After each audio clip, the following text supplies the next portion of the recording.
তার উদ্দেশ্য ছিল জাহাজের মাস্টারকে হত্যা করা এবং এই হত্যাকাণ্ড সংগঠিত করার পর যখন সে বুঝতে পারে অন্যান্য যে ক্রুরা আছে তারা সে পালিয়ে গেলে তার সম্পর্কে তথ্য দিয়ে দিবে, তাই আইনশৃঙ্খলা রক্ষাকারী বাহিনীর হাত থেকে রক্ষা পাওয়ার জন্য সে ক্রমান্বয়ে বাকি সদস্যদেরকে হত্যার চেষ্টা করে। সে নিজে রান্নাঘরে প্রবেশ করে এবং 3 পাতা ঘুমের ওষুধ ওই তরকারির সাথে মিশ্রিত করে। জাহাজের মাস্টারকে তার কেবিনের ভিতরে গিয়ে একটি চাইনিজ কুড়াল দিয়ে কুপিয়ে হত্যা করে। জাহাজের সর্বমোট 9 জন লোক ছিল। গত 23 ডিসেম্বর 2024 তারিখ চাঁদপুরের হাইমচরে এমবি আল বাখেরা জাহাজে 7 জনকে হত্যা ও একজনকে গুরুতর জখমের ঘটনা ঘটে। গ্রেফতারের সময় গ্রেফতারকৃত আসামির নিকট হতে একটি ব্যাগ, একটি হ্যান্ড গ্লাভস,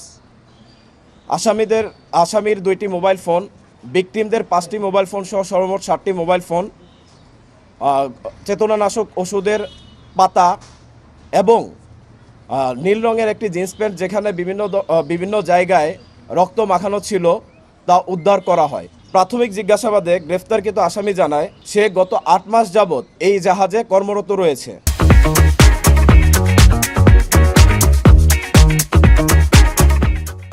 জাহাজের মাস্টার কর্মচারীদেরকে বেতন ভাতা ও বিভিন্ন সুযোগ সুবিধা প্রদান থেকে বিভিন্ন সময়ে বিরত থাকে এবং সুযোগ সুবিধা প্রদান না করে বিভিন্ন সময়ে নর্মাল বিষয়ে তাদেরকে অতিরিক্ত রাগারাগি করে। এই ঘটনায় সম্পৃক্ত আকাশ মণ্ডল ক্ষুব্ধ হয় এবং এই জাহাজে কর্মরত অন্যান্য সদস্যদের সাথে বিষয়টি আলোচনা করে। তবে আসামির দেয়া তথ্য মতে এই জাহাজে কর্মরত অন্যান্য যে কোনো সদস্য যখন কোনো রকম তাদের অধিকার নিয়ে কথা বলতে চায় তাদেরকে কোনো ধরনের বিচার বিবেচনা না করেই জাহাজ থেকে বিতাড়িত করা হয়, এমনকি তাদের বেতন ভাতাও প্রদান করা হয় না, যার কারণে জাহাজে কর্মরত অন্যান্য সদস্যরা তার সাথে একমত পোষণ করে এই অন্যায়ের প্রতিবাদ করত না। এমত অবস্থায় গ্রেফতারকৃত আকাশ মণ্ডলের মধ্যে ক্ষোভের সৃষ্টি হয় এবং এই ক্ষোভ থেকেই সে পরিকল্পনা করে তার এই মাস্টারকে উচিত শিক্ষা দিবে। এই পরিকল্পনার অংশ হিসেবেই আনুমানিক গত 18 ডিসেম্বর তারিখে তিনি 3টি পাতা ঘুমের ওষুধ ক্রয় করেন এবং নিজের হেফাজতে রেখে দেন। পরবর্তীতে 22 ডিসেম্বর তারিখে যখন এই জাহাজটি চট্টগ্রাম থেকে সিরাজগঞ্জের পথে রওনা হয় এবং চাঁদপুরের হাইমচর এলাকায় পৌঁছানোর পর হাইমচরে নোঙর করা হয়। নোঙরকালীন সময়ে জাহাজে ভিকটিম যিনি বর্তমানে বেঁচে আছেন জুয়েল এবং এই আসামি আকাশ মণ্ডল ওরফে ইরফান, তারা 2 জন জাগ্রত অবস্থায় ছিল। দুপুরের খাবার খাওয়া শেষ করে যখন এই জাহাজের বাবুর্চি রানা রাতের খাবার রান্না করে তখন রাতের খাবারের তরকারিতে এই গ্রেফতারকৃত আসামি সে আমাদেরকে জানায় সে নিজে রান্নাঘরে প্রবেশ করে এবং 3 পাতা ঘুমের ওষুধ ওই তরকারির সাথে মিশ্রিত করে। ঘুমের ওষুধের সাথে এই খাবার সেবনের ফলে জাহাজের বাকি যে সদস্যরা ছিল তারা খাবার গ্রহণ করে এবং পরবর্তীতে নিজ নিজ কেবিনে শুয়ে পড়ে। আমাদের গ্রেফতারকৃত আসামি তিনি আমাদেরকে তার স্বীকারোক্তিতে বলেছেন এই সময়ে যখন কেবিনে সবাই শুয়ে পড়ে নোঙর করার পর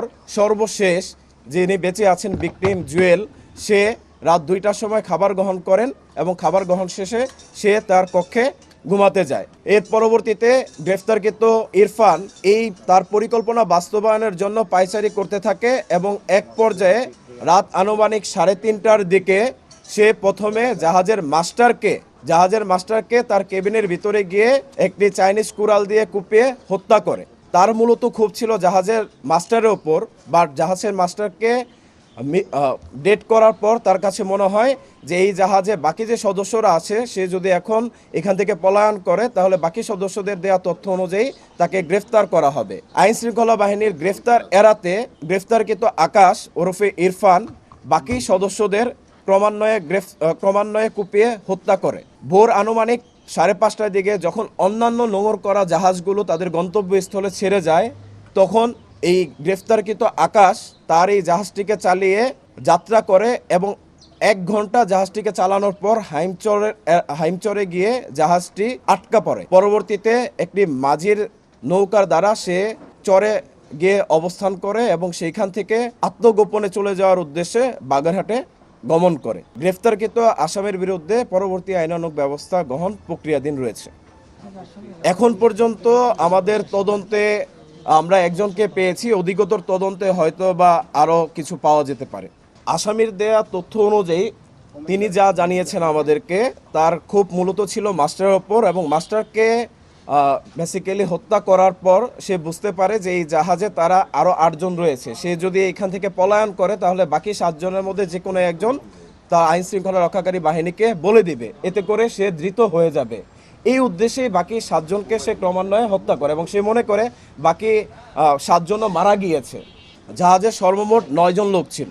জুয়েল বর্তমানে বেঁচে আছে, চিকিৎসাধীন আছে, তার অবস্থা ক্রমান্বয়ে উন্নতি হচ্ছে। তাকেও ওইখানে আহত করা হয়েছে এবং ওই চাইনিজ কুড়াল দিয়ে আঘাত করা হয়েছে। আমি হত্যা করেছি এই জাহাজে, আল বেকারা জাহাজ, চাঁদপুর মালিশ্বর আমি হত্যা করেছি। ওখানে 9 জন স্টাফ ছিলাম আমরা, আমি বাদে 8 জন।